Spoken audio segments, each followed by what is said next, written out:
Right. இயேசுவின் நாமத்தினாலே பரலோகத்தின் தேவனே உமக்கு கோடான கோடி ஸ்தோத்திரம் ஆண்டவரே. எங்களோடு பேசும், எங்களை உயிர்ப்பியும் வழிநடத்தும் பலப்படுத்தும் இயேசு கிறிஸ்து மூலம் ஜெபிக்கிறேன் ஜீவனுள்ள தகப்பனே, ஆமென். நான் எப்பவும் சொல்கிற மாதிரி இந்த காலங்கள் ஃபில்டர் பண்ணக்கூடிய காலங்கள். அதாவது ஊழியம் செய்கிறவனுக்கும் செய்யாதவனுக்கும், விசுவாசிக்கும் அவிவிசுவாசிக்கும், பக்தி உள்ளவனுக்கும் பக்தி இல்லாதவர்களுக்கும், தேவனை பின்பற்றுகிறவர்களுக்கும் பின்பற்றாதவர்களுக்கும் ஒரு பயங்கரமான வித்தியாசத்தை உண்டு பண்ணுகிற இந்த காலங்கள். இதுக்கப்புறம் தான் எழுப்புதலே வரும். நீங்கள் அநேக கிறிஸ்துவர்களை பார்த்தால் மதம் மாற்றப்படுகிறார்கள். யாருமே தேவன் சொல்லி, தேவனால் பேசப்பட்டு, தேவனால் உணர்த்தப்பட்டு அவங்களுக்கு வர்ற மாதிரி தெரியலை. ஆசை வார்த்தை கோரி இது இத்தனை பேர்கிட்ட போதோ தெரியல. ஆனால் காரியம் அப்படி தான். அதாவது முழுமையான விடுதலை அடையாமல், தேவன் பேசாமல், தேவன் அல்லலியா அந்த ஆத்மாவை அழைக்காமல், அல்லலியா ஏதோ ஒரு கோணத்தில் இது கிறிஸ்துவர்களாய் சேர்க்கப்பட்டார்கள். இப்போ கொஞ்சம் ரொம்ப குறைஞ்சிருக்கு. இப்போ இந்திய மாதிரிலாம் கிடையாது. இப்போலாம் பேய் விரட்டுதான், அல்லது சுகமாக்குகிறேன், அல்லது ஆசீர்வதிப்பார் அப்படின்லாம் சொல்லி யாரையுமே தேவனுக்குள்ளே கொண்டு வர முடியாத காலகட்டத்தில் இருக்கும். கிறிஸ்துவர்களை ஏன் தாக்குகிறார்கள்னா இப்போ நான் சொல்லுகிற இந்த காரியங்களில் தான். அதனால தான் அவர்கள் தேவனால் பேதுருவை சந்திக்க ஒரு ஆளை நியமித்திருந்தார், பவுலை சந்திக்க ஒரு ஆளை நியமித்திருந்தார். அப்படி ஒவ்வொரு ஆளையும் சந்திக்க ஒவ்வொரு ஆத்மாக்களை நியமித்திருந்தார், அபிஷேகித்தார், அவர்களை அழைத்தார், உருவாக்கினார், தேவனுடைய ராஜ்யத்திற்கென்று தெரிந்து கொண்டார். நம்ம சபைகளிலும் கூட அநேகர் பின்வாங்க, அல்லது சத்தியத்துக்கு ஒத்து போகாமல், அல்லது ஜெபக்கூட்டத்துக்கு அல்லது சரியானபடி வாஞ்சை இல்லாதவர்கள் எல்லாம் அழைக்கப்படாதவர்கள். அவங்க அப்படி தான் இருப்பாங்க. நீங்கள் எவ்வளவுதான் நீங்கள் மாமிச கண்டிஷன் ஆகாது. மாமிசத்தில் நீ கண்டிப்பாக வந்துடணும், அப்படி சீக்கிரம் வந்துடணும் அப்படிலாம் சொல்லக்கூடாது. தேவனால் அழைக்கப்பட்டவர்கள், அழைக்கப்படாதவர்கள், தேவனால் தெரிந்து கொள்ளப்பட்டவர்கள், தெரிந்து கொள்ளப்படாதவர்கள், இதுதான் காரியம். இதில் தான் நீங்கள் அந்த வாஞ்சிகள் வரக்கூடியதெல்லாம் அழைப்பு இருந்தால் தான். இப்போ நான் எவ்வளவோ ஜெபக்கூட்டங்கள் நடத்துகிறேன், ஒரு வாரத்தில், ஒரு மாதத்தில் ஏகப்பட்ட ஜெபக்கூட்டங்கள். ஆனால் எந்த ஆதாரமும் எதிர்பார்க்காமல், இது அழைப்பு. இந்த அழைப்பு இல்லாமல் இந்த காரியங்களை யாருமே செய்ய முடியாது. அது நான் பல நேரம் உணர்ந்திருக்கிறேன். ஒரு ஆத்மா மூலமாய் எந்தவித உலக ஆதாயமும் இருக்காது. ஆனால் மாறாக அதுக்காக நான் அவமானப்பட வேண்டியிருக்கும், செலவு பண்ண வேண்டியிருக்கும். ஆனால் செலவு பண்ணுவதற்கு நீங்கள் அழைக்கப்படாத ஊழியர்களாக இருந்தால் அதெல்லாம் செய்யவே முடியாது. இதே போல தான் அழைக்கப்பட்ட விசுவாசிகள், அழைக்கப்படாத விசுவாசிகள்லாம் இருக்கிறாங்க. அவங்க அப்படி தான் இருப்பாங்க. அவங்க அல்லையா ஜெப கூட்டத்தை மட்டுப்படுத்துவாங்க, சத்தியத்தை நடத்த மாட்டாங்க, ஜெபம் பண்ண மாட்டாங்க, வீட்டில் வேதத்தை வாசிக்க மாட்டாங்க, வேதத்தை வாசிக்கிற மாதிரியே நடிப்பாங்க, பக்தி இருக்க மாதிரியே நடிப்பாங்க. இது அவர்கள் நிலைமை. அது குறிப்பிட்ட காலங்கள் வரும் பொழுது அவர்களால் நிற்கவே முடியாது. அதனால் இந்த காரியங்களை நீங்கள் தெளிவாக புரிஞ்சுக்கிடுங்க. நீங்கள் ஒரு ஆளை நடத்தும் பொழுது அவர்கள் எப்படி நடக்கிறார்கள் என்பதை நீங்கள் கவனித்து பார்த்து, அவர்கள் அழைக்கப்பட்டவர்களாய் வெறும் நன்மைக்கு மட்டும்தான் வருவாங்க. உங்களுக்கு வெறும் சாபத்திலேருந்து விடுதலையாகணும், ஆசீர்வதிக்கப்படணும், வீடு வேணும், சிலருக்கு கிடைக்கக்கூட செய்யலாம். அது இரக்கத்தை பொறுத்தது, தேவனுடைய கிருபைகளை பொறுத்தது. இந்த காரியங்களை தெளிவாய் புரிந்து கொள்ளுங்கள். ஆனால் வேதம் என்ன சொல்லுகிறதுன்னா, கடைசி நாட்களில் இப்படி தான் நடக்கும். நடக்கும் போது அல்லலியா அதில் இருந்தால் தேவன் ஃபில்டர் பண்ணி எடுப்பார். எனக்கு இன்னொரு கொடுமை என்னென்னா, இவர்கள் ரட்சிக்கப்படாமல் இருப்பதே ரொம்ப நல்லது. ரட்சிக்கப்பட்டு தேவனை அறிந்து, வேதவசனங்களை அறிந்து, சரியானபடி பின்பற்றாமல் பின்வாங்கி போவார்களே, ஆனால் அவர்களுடைய முன்னிலைமையிலும் பின்னிலைமை மகா கேடுள்ளதாக இருக்கும். சமாதானத்தை இழந்துருவாங்க, சந்தோஷத்தை இழந்துருவாங்க. பணம் வேற பகுதியா, உனக்கு ஆத்ம விடுதலை தான் விடுதலை. இந்த விடுதலையை அவர்கள் இழந்து போவார்கள். அதனால் கிறிஸ்துவத்தில் மாமிச கண்டிப்பே கிடையாது.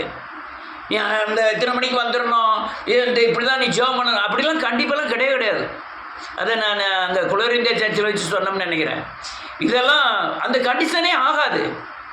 அதனால் நீ ஊழியர்கள் செய்ய வேண்டியது என்ன, நீ 2 பேர் வந்தாலும் 10 பேர் வந்தாலும் அல்லையா கண்டினியூவாக தேவனுடைய நாமத்தை மகிமைப்படுத்திட்டே இருக்கணும். ஏற்ற நேரம் வரும். நான் 35 வருஷமாக 15 பேரை வச்சு தான் நடத்திட்டு இருக்கேன். ஆனால் கரெக்டான சத்தியத்தை போதிக்கிறேன். தெளிவான சத்தியத்தை, மாறாத சத்தியத்தை, தேவனை மட்டும் உயர்த்துகிற மறுரூபமாக்குற சத்தியத்தை பிரசங்கிக்கிறேன். அதனால் இந்த கடைசி காலம் ஃபில்டர் பண்ணக்கூடிய காலம். அல்லேலூயா. ஊழியம் செய்கிறவனுக்கும் செய்யாதவனுக்கும், விசுவாசிக்கும் அபிவிசுவாசிக்கும், அழைக்கப்பட்டவர்களும் படாதவர்களுக்கும் உள்ள பெரிய வித்தியாசத்தை ஏற்படுத்துவது தான் இந்த கடைசி காலத்தின் ஒரு முதன்மையான காரியம். அடையாளம்னு கூட சொல்ல மாட்டேன், அது ஒரு முதன்மையான காரியம். அது வந்த பிறகு தான் நீங்கள் அல்லேலூயா எழுப்புதலை நீ சந்திக்க முடியும். எழுப்புதலில் இருக்கிறவர்கள் பகிரங்கமாக இயேசுவை கிறிஸ்து என்று அறிவிப்பார்கள். நான் நேராக பார்த்துருக்கேன். அன்னைக்கு அண்ணாமலை பேசியிருந்தார், நான் தேட்டத்தில் கூட வச்சுருந்தேன். கிறிஸ்துவ குறித்து அழகாக பேசுகிறாரு. நான் அநேக நேரம் நினைக்கிறது உண்டு, ஒரு சினிமா நடிகை பெரிய கூட்டத்தில் வச்சு பேசுகிறா, ஏசுதாங்க தெய்வம் பண்ணு, இப்படிலாம் நம்மளால் அந்த இடத்த போய் அந்த இடத்த ஃபுல் பண்ண முடியாது. மதம் மாற்றலான்றான், வேறு ஏதாவது பிரச்சனை வந்துடும். ஆனால் அந்த இடத்துக்குன்னு ஆண்டவர் அதை நியமித்து வச்சிருக்கிறார். அதை மட்டும் புரிவேன். அதனால் நன்றியோடு கூட துதிக்கிறேன். யாரை கொண்டு எப்படியெல்லாம் தேவன் ஊழியம் செய்ய விரும்புகிறாரோ அதே போல் இந்த கடைசி காலங்களில் ஊழியங்களை செய்வார். ஊழியங்களை பகிரங்கமாய் வெளிப்படுத்துவார். ராஜாக்கள் சந்திக்கப்படுவார்கள். அதனால் நன்றியோடு கூட நான் பல வருஷங்களை தான் சொல்லிகிட்டு இருக்கேன், ராஜாக்களும் பிரபுக்களும் நடந்து வருவார்கள்னு. ஆனால் கரையம் கட்டணும். நான் இப்போ கட்டிக்கிட்டு இருக்கலாம் கரையங்கள். கரையத்துக்கு நான் விதைக்க உண்டான அறுவடையெல்லாம் ஆட்டோமேட்டிக்காக குறித்த நேரத்தில் அறுவடை நடக்க ஆரம்பிக்கும். அதனால் இது ஃபில்டர் பண்ணக்கூடிய காலங்கள். நீங்கள் விசுவாசியாக இருக்கிறவங்க யாராக இருந்தாலும் சரி, உங்கள் வாஞ்சை குறைஞ்சி போனாலும் சரி, உங்கள் தாகம் குறைஞ்சி போனாலும் சரி, அது உங்கள் புறம். நீங்கள் தெளிவு மாத்திரம் உங்களுக்கு கொடுத்துருந்தேன். அது கை கொள்ளுகிறதும் கொள்ளாததும் நீங்கள் அழைக்கப்பட்டதுக்கும் அழைக்கப்படாததுக்கும் உள்ள வித்தியாசங்கள். அதனால் கைகொள்ளுகிறவர்கள் பாக்கியம் தான் எழுதியிருக்கு. நன்றியோ இதெல்லாம் காரியங்கள். அதனால் வேதம் என்ன சொல்லுதுன்னு வாசிப்போம். லூக்கா எழுதின சுவிசேஷம் 17வது அதிகாரம். செல்லில் யாராவது வாசிங்க, செல்லில் எடுத்து வாசிங்க. லூக்கா எழுதின சுவிசேஷம் 17வது அதிகாரம் 29வது வசனத்திலிருந்து 28வது வசனத்திலிருந்து.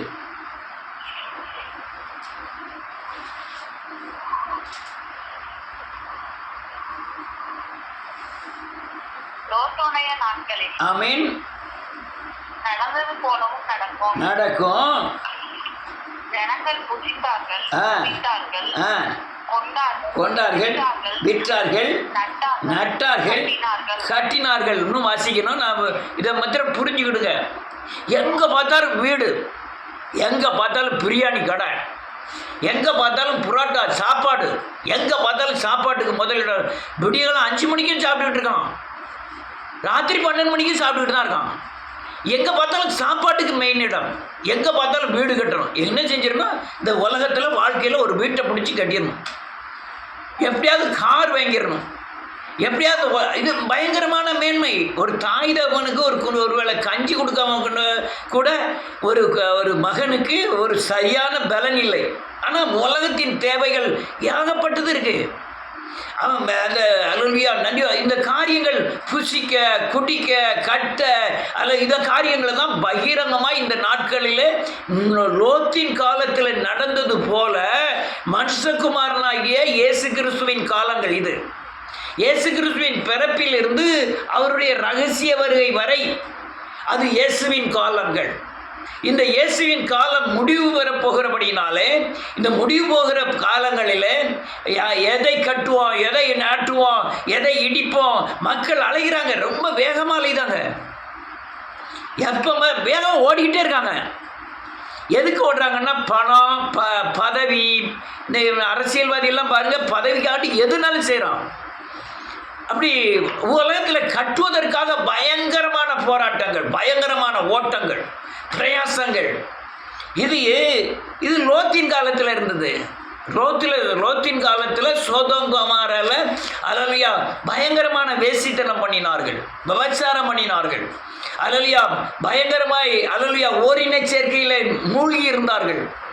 இதே காரியங்கள் இப்போ இயேசுநாதர் காலத்திலையும் நடக்கு. தெளிவாக புரிஞ்சுக்கிடுங்க. எழுப்புதல் சத்தியத்தில் கைகொள்ளுங்க. போதிக்கிற ஒவ்வொரு வசனமும் வேத சத்தியத்துக்கு உட்பட்டது. நீங்கள் சத்தியத்துக்கு மீறுவது இயேசுவுக்கு மீறுவது. எங்கே இயேசுவுக்கு மீறினீங்கன்னா தண்டனைக்கு உட்படுவதுக்கு தான் இயேசுவுக்கு மீறுகிறீர்கள். அதனால் போதனைக்கு உட்படணும். அதனால் வருத்தி சிறுமைப்படுத்தி மனுஷன் அப்பத்தினால் மட்டுமல்ல தேவனுடைய வாயிலிருந்து வருகிற வார்த்தையினாலே பிழைப்பான் என்று நீ அறியும்படியாய் அவர் சோதிக்கிறார். அது நம்ம உருப்படுறதுக்காக. உருப்படாமல் போகிற சோதனை எல்லாம் இருக்குது. நீங்கள் தேவனை கைகொள்ளாமல் உருப்படாமல் போனீங்கன்னா அது உங்கள் புறம் பயங்கரமாய் தாக்கப்படுவீர்கள். எனக்கு அதை நினைக்கும் போது பயங்கர கொடுமையாக இருக்கிறது.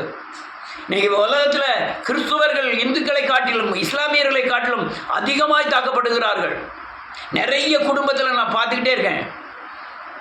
ஏன்னா சத்தியத்தை கைகொள்ளாத இயேசு வேண்டும், வேதவசனத்தின் அடிப்படையில் இல்லாத ஒரு இயேசு வேண்டும். அதுதான் லோத்தின் காலத்தில் இருந்த காரியங்கள். லோத்து அல்லேலூயா ஒரு சோதோம் குமாராவை மனம் திரும்பும்படியாய் அல்லேலூயா நன்றியோடு சோதோம் குமாராவை ரட்சிக்கப்படும்படியான கிருபைகளை அல்லேலூயா இவன் மேலே ஒரு திட்டத்தை வைத்து தேவன் அந்த சோதோம் குமாரக்குள்ளே அனுப்புகிறார். அது பல கோணங்களில் பல காரியங்களை லோத்தின் காரியங்களை குறித்து பிரசங்கிக்கப்படுகிறது. ஆனால் இவன் ஒரு நீதிமான் வேதம் சொல்லுகிறது. நீதிமானை ஒரு சோதோமரம் பாவம் நிறைந்த இடத்துக்கு அனுப்ப காரணம் அந்த அந்த ஊரை ரட்சிக்கப்படும்படியாய், அந்த தேசத்தை ரட்சிக்கப்படும்படியாய். ஆனால் பாவம் கொடுமை. ஆனால் இவன் அழைக்கப்பட்ட அழைப்பு உருவாக்கப்பட்டது ஆபிரகாம் கையில். ஆனால் அல்லேலூயா மெல்கிசேதேக் முறைமைக்கு அல்லேலூயா பெற முந்திய லோத்தின் ஆபிரகாமின் கரத்தில் உருவான லோத்து. கமாலியன் பாதத்தில் படித்த பவுலே தேசத்தை அசைத்தாராளான். நாம் அல்லேலூயா மொத்த ஜனங்களின் விசுவாசத்தின் தகப்பனாகிய ஆபிரகாம் கரத்தில் உருவான லோத்து இந்த சோதோம் குமாருக்கு தேவனால் அனுப்பப்பட்டு இந்த வேசித்தனத்திலும் விக்கிரகங்களிலும் ஓரின சேர்க்கையிலும் இருக்கிற இந்த சனங்களை சந்திக்க அனுப்பும்போது வீட்டில் ஒருத்தர் கூட ரட்சிக்கப்படலை. ரட்சிக்கப்பட்டிருக்காங்க, ஒருத்தர் தாய் ரட்சிக்கப்பட்டா. ஆனால் இருதயம் பூரா உலகத்தில். மகள் ரட்சிக்கப்பட்டா, இருதயம் பூரா எதிர்காலத்தில். இவன் ஒருத்தன் தான் நீதிமானாய் காணப்பட்டான். லோத்தின் காலத்தில் நடந்தது போல இன்னைக்கு சபைகளில் நடக்கிற காரியம் அப்படிதான். ஒரு வீட்டில் அல்லேலூயா ஆபிரகாம் அப்படி கிடையாது. ஆபிரகாம் அல்லேலூயா அவன் தேவனை தனியாய் சந்தித்தான், தேவனோடு உறவாடினான். சாராள் தேவனோடு சந்தித்தால் தேவனோடு உறவாடினாள். அழகா சொன்னார் ஆண்டவர் ஆபிரகாம்கிட்ட, அல்லேலூயா ஆகார நீ வெளியே அனுப்பணுங்கிறதுக்கு நீ கவலைப்படாத, அதுவும் தேவ திட்டம் தான், நீ அனுப்பிடுன்னு சொல்லிட்டாரு. அது கேட்டது யாருன்னா சாராள். சாராள் சொன்னது ஆபிரகாமுக்கு வெசனமாக இருந்ததுன்னு எழுதியிருக்கோம். அப்போ அதே போல் ரெபேக்காள் வயிற்றில் 2 குழந்தைகள் உருண்டுட்டு வருது. அது எனக்கு எப்படி ஆகுமான்னு போய் விசாரிக்கும் போது தான் தேவன் அவருடைய எதிர்கால திட்டத்தை புற சொல்லுகிறார் ரெபேக்காளுக்கு. இப்படி தான் நம்ம முற்பிதாக்களின் அல்லேலூயா விசுவாசத்தின் தாயாகிய சாராளானாலும் சரி, ரெபேக்காளானாலும் சரி, அல்லேலூயா லேயாளானாலும் சரி, கர்த்தரை துதிப்பேன் என்று சொல்லி இவர்களெல்லாம் கணவனும் மனைவியும் தேவனை சார்ந்திருந்தார்கள். ஆனால் லோத்தின் கால காரியத்தில் பார்த்தீங்கன்னா மனைவி தேவனை சார்ந்திருந்தால் உலகத்தையும் சார்ந்திருந்தாள். இன்னைக்கு கிறிஸ்துவனுடைய தன்மை தான் லோத்தின் மனைவி போல தான். எல்லாத்தையும் தூக்கி போட்டுட்டு இயேசு கிறிஸ்துக்காய் ஓடுறதுக்கு யார் ரெடியாக இருக்கா? அல்லேலூயா. நடக்கிற ஊழியர்கள் இன்னைக்கு ஊழியர்கள் ஐயோ பாவமாய் காணப்படுகிறார்கள். நிறைய ஊழியரை காணல. விசுவாசத்தை குறித்து பேசுகிற ஊழியரை காணல. ஒரு சிலர் தலையாட்டிக்கிட்டு இருக்காங்க. அவர்களும் இடிக்கப்படுவார்கள். எவமெல்லாம் பணத்தை சார்ந்து இந்த உலகத்தில் புகழை சார்ந்து தேவனுடைய ஊழியங்களை செய்ய வேண்டும் என்று விரும்புகிறார்களோ அவர்களெல்லாம் தரை மட்டமாய் இடிக்கப்படுவார்கள். எந்த பணமும் எந்த பலமும் தேவனுடைய நாமத்தை வஞ்சிப்பதற்கு இணையாகாது. அது போய் ஒன்று தடை பண்ணுவதில்லை. தேவன் இடித்து விடுவார், எல்லாத்தையும் இடிப்பார். அதான் இப்போ ஒரு 20 வருஷத்துக்கு முந்தி, ஒரு 15 வருஷத்துக்கு முந்தி ஏகப்பட்ட ஊழியர்களை பார்க்கலாம். நீ ஒரே ஒரு ஊழியரை பார்க்க கூட ரொம்ப சங்கடம். நீ இப்போ பார்க்கிறவர்கள் இவ்வளோ ஊழியர் இல்லையான்னு சொல்லலாம். ஆனால் உங்கள் கூட இருக்கிற 15 வருஷத்துக்கு முந்தி உள்ள விசுவாசிகள்கிட்டையும் ஒரு ஊழியர்கிட்டையே காட்டு பாருங்க. அப்போ இருந்த ஊழியரின் எண்ணிக்கை அதிகம். இன்னைக்கு இருக்கிற ஊழியர்களின் எண்ணிக்கை குறைவு. இருக்கிற ஊழியர்களின் தேவனை பின்பற்றுகிற எண்ணிக்கை மிக மிக குறைவு. இதுதாங்க அது லோத்தின் காலத்தில் நடந்தது போல மனுஷகுமாரன் காலத்தில் நடக்கிறது. அல்லேலூயா. வாசிப்போம், ஒரு வசனத்தை வாசிப்போம். பேதுருவின் புத்தகம்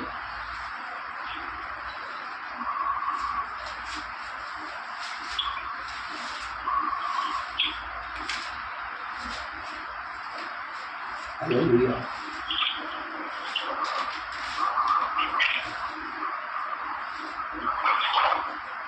2 பேதுரு 2வது அதிகாரம் 6வது வசனத்திலிருந்து. சோதோம் கோமோரா என்னும் பட்டணங்களையும் ஆ சோதோம் கோமோரா என்னும் பட்டணங்களையும் ஆ சாம்பலாக்கி கவிழ்த்து போட்டு ஆ ஆக்கினைக்குள்ளாக தீர்த்து ஆ பிற்காலத்திலே அவநீதியாய் நடப்பவர்களுக்கு ஆ. அவைகளை விசுவாசமாக வைத்து ஆ அக்கிரமக்காரர்கள் வாசமாய் இருக்கையில் ஆ. அவர்களுடைய காம விகார நடக்கையால் வருத்தப்பட்டு ஆமென். நாள்தோறும் அவர்களுடைய அக்கிரம கிரியைகளை கண்டு ஆ. கேட்டு ஆ. நீதியுள்ள தம்முடைய இருதயத்தில் வாதிக்கப்பட்ட நீதிமானாகிய லோத்தை போதும் அவர் போதும் ரட்சிக்க போதும். வேதம் சொல்லுகிறது நிறைய சொல்லணும். இப்போ நேரம் இல்லாதன்னா சுருக்கமாக சொல்கிறேன். நீதிமானாகிய லோத்து எவ்வளோ பெரிய காரியம். அவன் ஒரு ஆள் தன்னை மட்டும் காத்துக்கிட்டான். தன்னை மாத்திரம் காத்துக்கிட்டான் லோத்து. இன்னைக்கு அநேக கிறிஸ்துவனுடைய தன்மை அதான். நான் பொண்டாட்டி எப்படி போகிறான், புருஷன் எப்படி போகிறான், பிள்ளைகள் எப்படி போகுது, நம்ம மட்டும் நம்ம உண்டு, ஆண்டவர் உண்டு, அதை காத்துக்கொள்வோம். அவன் சோதோம் ரட்சிக்கப்படுவதற்காக அனுப்பப்பட்ட ஒரு மனுஷன் அப்படின்னு வேதத்தில் எழுதல. இவன் நீதிமானா இருந்து தேவனை பின்பற்றுகிறவன். அவன் அங்கே போனால் அவனுடைய வேலை அதுதான். ஆனால் அவனுக்கு மனைவிய பிள்ளைகளுக்கு நியமிக்கப்பட்டிருக்க மருமக்கமார்ட்ட போய் சொல்கிறான், இதோ அழிவு வருது, நம்ம இந்த சோதமா விட்டு போயிடுவோம்னு சொன்னோன்னே அவங்களுக்கு அது கிண்டலமாக மாதிரி தெரிஞ்சுதான். ஆதியாகமம் 19வது அதிகாரத்தில் எழுதியிருக்கு. சரி, மனைவியை கூட்டு போனால மனைவியாவது அல்லையா வேதவசனத்தை கீழ்ப்படித்தாலும், இவன் சொல்ற சத்தியத்துக்கு அழிவு வரப்போகிறதுக்கு கீழ்ப்படித்தாலும் அதுவும் இல்லை. நீங்கள் சபையில் எவ்வளவுதான் சங்கு ஊதுங்க, எவ்வளவுதான் ஓங்கி அடின்னு அடிங்க, யாருமே அவங்களுடைய அழைப்புக்கு மேலே அவங்களுடைய அந்த அந்த நிலைக்கு மேலே தவறி வரவே மாட்டாங்க.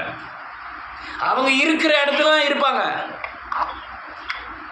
அவங்களுடைய நிலையை மாற்றவே மாட்டாங்க.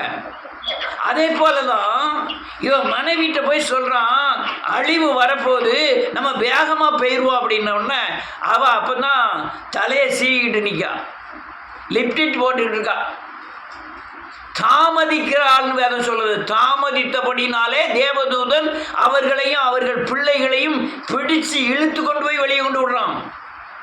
ஆனால் இவன் லோத்தோட நிலைமையை பாருங்க. வேதம் சொல்லுது, அக்கிரமக்காரருக்குள் வாசமாய் இருக்கையில் 7வது வசனம், அவருடைய காம விகார நடக்கையால் வருத்தப்பட்டு நாள்தோறும் அவருடைய அக்கிரமங்களை கண்டு கேட்டு நீதியுள்ள தன்னுடைய இருதயத்தில் பாதிக்கப்பட்ட நீதிமானாகிய லோத். உலகத்தில் ஒரு காரியம் நடக்கு. 63 வயசு டீச்சர், 15 வயசு பையன் கல்யாணம் முடிச்சிட்டான். இன்னத்த 35 வயசு டீச்சர் 18 வயசு 16 வயசு பையனை கூட்டிகிட்டு போயிட்டா. அவளை டெல்லியில் போய் பிடிச்சாங்க. இப்படி அலங்கோலமான காரியங்கள் இதெல்லாம் கண்டு நம்ம அதாவது ஒரு உள்ள கிளர்ச்சியில் சந்தோஷப்படுவது இருக்குல்ல. இந்த காம இச்சை காம விகாரமானது எப்படி நடக்குங்கிறத பாதிக்கப்பட்டான் லோத்து. உண்மை உள்ள இருதயம் அப்படிதான். அல்லேலூயா. நீதிமானாகிய லோத்தின் இருதயம் அப்படி பாதித்தது போல இன்னைக்கு ஒவ்வொரு இருதயமும் பாதிக்கப்பட வேண்டும். அநேக அல்லேலூயா சபையில் தான் எல்லா விபச்சாரமும் நடக்கு. சபையில் தான் அல்லேலூயா. நான் ஒரு ஒரு பாஸ்டர் ஜெபம் பண்ணது பார்த்தேன். ஒரு பெண்ணுக்கு ஜெபம் பண்ணும்போது தோள்பட்டையில் கை வச்சு ஜெபம் பண்றாரு. அது எந்த வகையில் நியாயம்? அது பெரிய ஊழியர் தான், அது எவனாவே இருந்துட்டு போட்டோம். தலையில் கை வச்சு ஜெபம் பண்ண வேதமே சொல்லுது. எண்ணெய் பூசி ஜெபம் பண்ணுவார்கள்னு சொல்லுது. நான் கூடியவர் அந்த காரியங்களில் பயங்கர எச்சரிக்கையாக இருப்பேன். அந்த அப்படி அது எவ்வளோ பெரிய காம விகாரம். சபையில் அலங்கோலங்கள் நடந்துட்டா யாருடைய இருதயம் பாதிக்கு? நீதிமானாக இருந்த லோத்தின் இருதயம் பாதித்தது இயேசுவின் நாமத்தினால. யார் நீதிமான்? நீதிமான் என்பவன் தேவனுக்கு பயந்து அவருடைய கட்டளைகளை பின்பற்றி நேர்மையாகவும் கிருபையுடனும் மன துருக்குடனும் வாழ்வன் தான் நீதிமான். அவன் எங்கே வாழ்ந்தான்? அதான் ரொம்ப முக்கியம். சோதோங்குமாரால் வாழ்ந்தான். சோதோங்குமாரன் எப்படி? ஆணுக்கு ஆண் திருமணம் செய்கிறவர்கள், பெண்ணுக்கு பெண் திருமணம் செய்கிறவர்கள், ரோட்லேயே மிருகங்கள் போல விபச்சாரங்கள் நடக்கக்கூடிய இடம் அந்த சோதோங்குமாரா. நம்ம இப்போ வாசித்த வசனம் 6வது வசனத்தில் தெளிவாக எழுதியிருக்கு. அந்த சோதோங்குமாரை சாம்பலாக்கி நமக்கெல்லாம் திருஷ்டாந்தரமாக வைக்கப்பட்டிருக்கிறது. அது முன் அடையாளமாய் வைக்கப்பட்டிருக்கிறது. இன்னைக்கு நமக்கு முன்னடையாளம் சோதோங்குமாரை மட்டுமல்ல, எத்தனை ஊழியர்கள், எத்தனை சபைகள், எத்தனை விசுவாசிகள் நமக்கு முன்னடையாளமாய் இருக்கிறார்கள். இந்த சோதோங்குமாரை அழிவின்படி அழிவின் மாதிரியே. நீங்கள் வாங்க, இடைக்காலுக்கு வாங்க, எத்தனை பேர் நாங்கள் உங்களுக்கு காமிக்க முடியும்? சத்தியத்தில் நடக்காதவங்க, சும்மா தூங்கிட்டு போகிறதுக்கு சபை கிடையாது. எனக்காண்டி நீங்கள் சபைக்கு வர வேண்டிய அவசியமும் இல்லை. எனக்காண்டி நீங்கள் பைபிள் படிக்க அவசியம் வேண்டியும் இல்லை. காலத்தை பாருங்கள் எப்படி இருக்குன்னு, எந்த அழிவில் இருக்குன்னு. நான் எப்படி இருக்கணும், நான் எப்படி இருக்கேன், பைபிள் என்ன சொல்லுது? பாதுகாக்கப்பட வழியை தான் நான் பேசிக்கிட்டு இருக்கேன். நான் ஏன் பேசுகிறேன்னா, என் நீதி உள்ள இருதயத்தில் பாதிக்கிறேன், அதனால் பேசுகிறேன். அநேக நேரம் நினைப்பேன், ரட்சிக்கப்படாமல் இருப்பது நல்லது. யார் ரட்சிக்கப்படுறீங்க? ரட்சிக்கப்படாமல் இருப்பது நல்லது. என்னைக்காவது ஒரு நாள் உங்களுக்கு ரட்சிப்புக்கு உண்டான வாசல்கள் திறக்கப்படும். அன்னைக்காவது நீங்கள் தப்பிச்சிடலாம். நீங்கள் வந்து தேவனை பின்பற்றாமல், வசனத்தை பின்பற்றாமல் போகிறது அந்தி கிறிஸ்துவின் அடையாளம். அந்தி கிறிஸ்துவ திரும்பி வந்து ரட்சிக்கப்பட முடியாது. அவன் கிறிஸ்துவை மறுதலிக்கிறவன், இயேசுவை பின்பற்றாதவன், வேதத்தை வாசிக்காதவன், ஜெபம் பண்ணாதவன், தனிப்பட்ட முறையில் தேவனை சேவிக்காதவன், அவன் என்னைக்கு அந்தி கிறிஸ்துவ வந்து தேவனை சேவிப்பது? கொடுமையை கண்டேன். எனக்கு சபையில் இப்போ இருக்க காரியம் பயங்கர கொடுமை. இது வேசித்தனம். இனி ஆண்டவருக்கு பிள்ளையா பிறந்துட்டு பரிசுத்தத்துக்கு வந்துட்டு உலகத்தோடு இணைகிறது வந்து பயங்கரமான வேசித்தனம். உலக சிநேகம் தேவனுக்கு விரோதமான பகை என்ற அறியீர்களோ? யாக்கோபு 3வது அதிகாரத்தில் விபச்சாரரே விபச்சாரிகள்னு எழுதியிருக்கேன். அநேகர் அப்படிதான் விபச்சாரம் தான் பண்ணுறாங்க, வேசித்தனம் தான் பண்ணுறாங்க. உலக சிநேகத்தை வச்சீங்கன்னா நீங்கள் வேசித்தனம், வேசிகள், விபச்சாரர்கள்.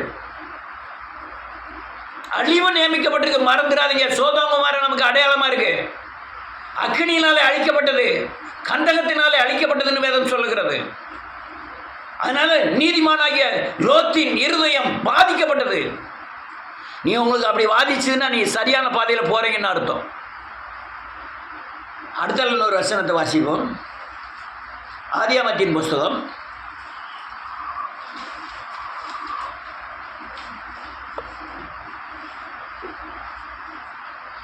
19வது அதிகாரம்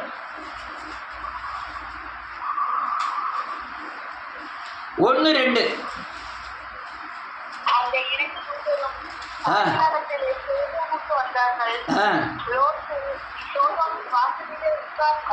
ஆமென்.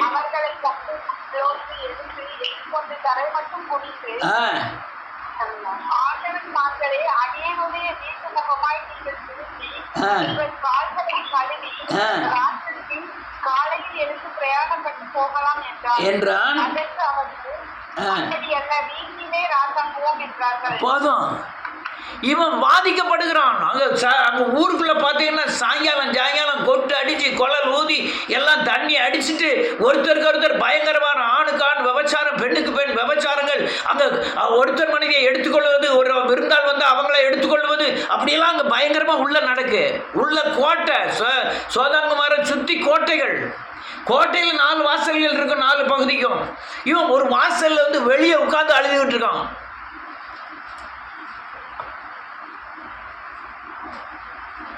பிரித்து எடுக்கப்பட்டவன் பாவத்தை கண்டு மனசாவப்பட்டு ஊருக்குள்ளே இருக்கப்படாதுன்னு வெளியே ஒரு ஓரமாக தனியாக போய் உட்காந்துக்கிட்டு இருக்கான்.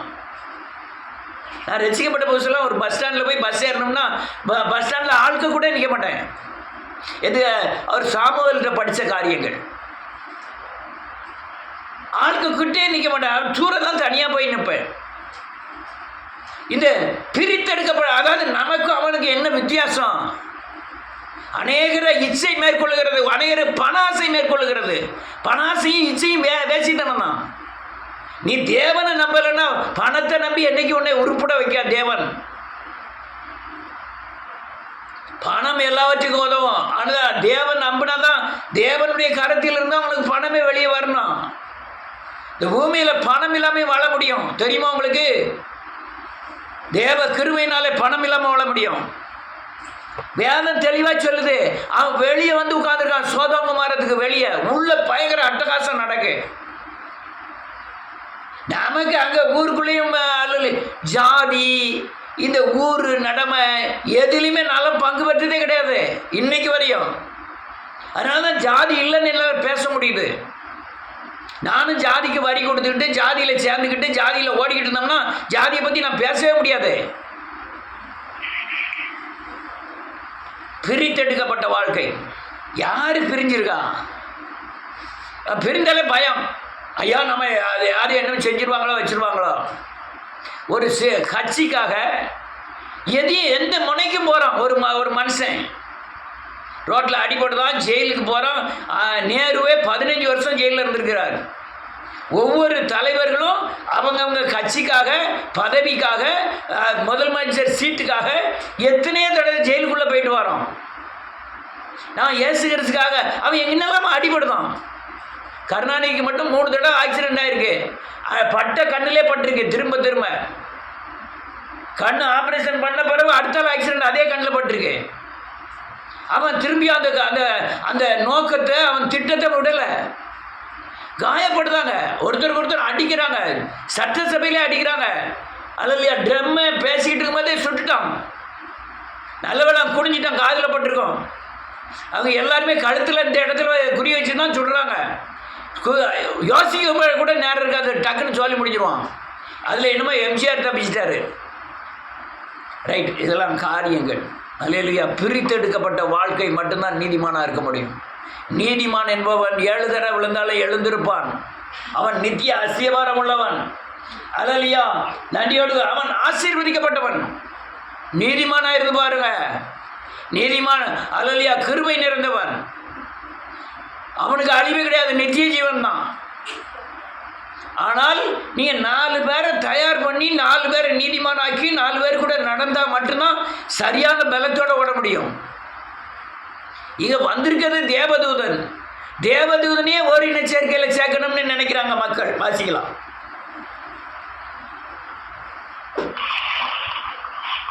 இதெல்லாம் சொல்லலாமா சொல்லக்கூடாது தெரியல. இருந்தாலும்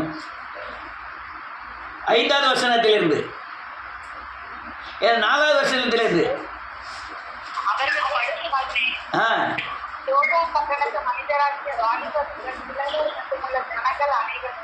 வேதம் சொல்லுது, வாலிபர் முதல் கிழவர் மட்டுமல்ல ஜனங்கள் அனைவரும் ஆமென்.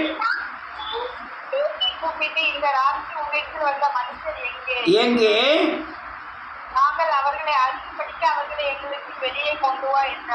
என்ன எழுதிருக்கு பாருங்க. அவங்களை நாங்கள் அறியணும்னா என்ன அர்த்தம்? ஆதாம் ஏவாளை அறிந்தான், ஒரு குழந்தையை பெற்றான். அல்லேலூயா. நன்றியோடு கூட துதிக்கிறேன். ஆபிரகாம் ஆகாரை அறிந்தான், ஒரு குழந்தையை பெற்றான். இந்த அறிதல் என்றால் என்ன? விபச்சாரத்துக்கு தான் அறிதல்னு எழுதியிருக்கு. விபச்சாரம் கூட சொல்ல முடியாது. அந்த அந்த காரியத்தை யார்கிட்ட நோக்கமாக இருக்கான்? அடுத்தல என்ன எழுதிருக்கு? 7 இப்போ 6 6 6 6 6 வெளியே வந்து பின்னாலே கதவை பூட்டி அவர்களிடத்தில் போய் சகோதரரே அக்கிரமம் செய்ய வேண்டாம். ஆமென்.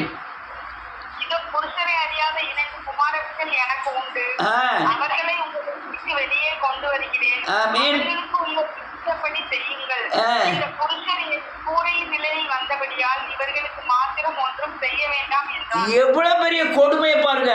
என் பிள்ளைகள் 2 பேர் புருஷனை அறியாத பிள்ளைகள் இருக்காங்க, அவங்களெல்லாம் எடுத்துக்கிடுங்க. இந்த தூதர்களை விட்டுருங்கன்னு சொல்லக்கூடிய அளவுக்கு எதையும் இழக்கக்கூடிய நீதிமான். என் பிள்ளைகளை ஊர்க்காரன் பூரா எடுத்துக்கிடுங்கன்னு சொல்றான் நீதிமான். லோத்து நீதிமான் சொன்னாலே அநேகருக்கு என்னடா நீதிமான் சொல்ல, வேதம் தெளிவாக சொல்லுகிறது. இன்னொரு வசனத்தை மாத்திரம் வாசி முடிக்கிறேன். நிறைய சொல்ல வேண்டியதுக்கு நேரம் இல்லை. அதே ஆதியாகமத்தின் புஸ்தகம் 19வது அதிகாரம் 17வது வசனம்.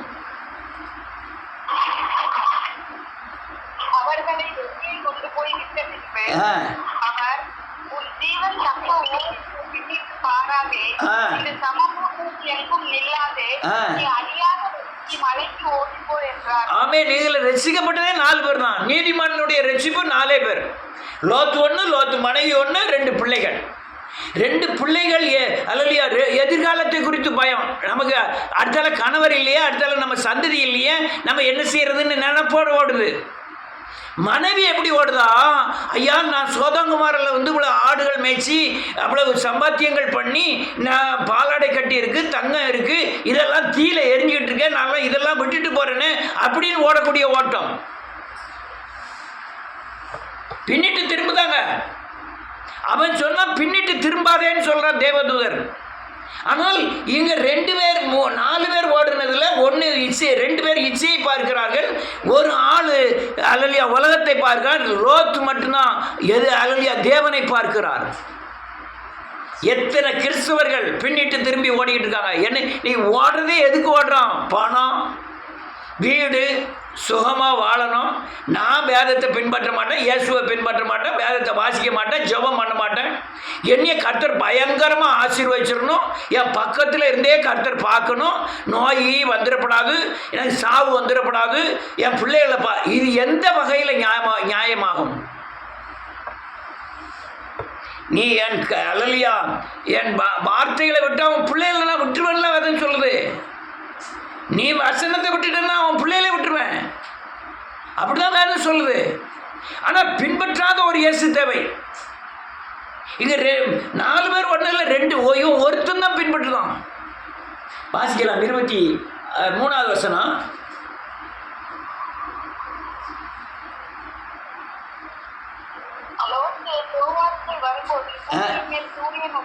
உதித்தது.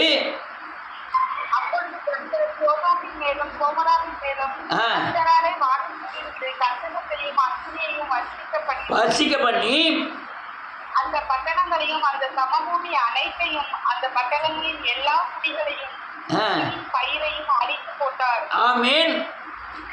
அவன் மனைவியோ பின்னிட்டு பார்த்து உப்புத்தூணானாள். போதும். மனைவி உடனே பின்னிட்டு திரும்புதான். ஐயோ சோதோமார அழிஞ்சிட்டு இருக்க, என் பணமெல்லாம் போகுத, என் ஆடுகள்லாம் சாகுத, என் கூட்டாரம்லாம் போகுத, அழுதான்.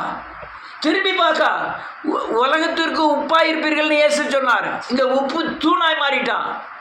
உப்பு தான் உபயோகப்படுமே தவிர உப்பு தூண் உபயோகப்படாது. உப்பு தூண் திஷ்டாந்தரமாய் நிற்கும், இதுவரை நிற்க. எத்தனை லோத்தின் மனைவிகள் திரும்பி திரும்பி பார்த்து அநேகர் தேவனை பின்பற்றலை. நான் அடித்து சொல்ல முடியும், ரொம்ப பேர் தேவனை பின்பற்றலை. அதுவும் ஒருபடி மேலே சொன்னால் தேவ துரோகிகள் தான் சொல்லுவான். ஏன்னு கேட்டால் அநேக நன்மையை பெற்றவர்கள் அந்த அளவுக்கு அவர்கள் அன்பு கூறப்படலை. தேவனால் அன்பு கூறப்பட்டவர்கள் தேவனை அன்பு செலுத்தலை. அல்லேலூயா. பின்னிட்டு திரும்பி பார்த்தா உப்பு தூணாயிட்டா. உப்பு நல்லது, உப்பு சாரமற்று போயிட்டு அந்த தூணாயிட்டால சாரமற்று போகணும் மட்டுமல்ல, உங்களுக்கு திஷ்டாந்தரமாக வைக்கப்படுகிறது. நீ வெளிப்படுத்தின அந்த அலலியா இதெல்லாம் திஷ்டாந்தரமாக வைக்கப்பட்டிருக்குன்னு அலலியா எபிரேயர்ல எழுதியிருக்கு. இதெல்லாம் காரியம். நீ நீதிமானா இருந்ததுன்னா உங்க மனைவி பிள்ளைகளோடு ஓடணும்.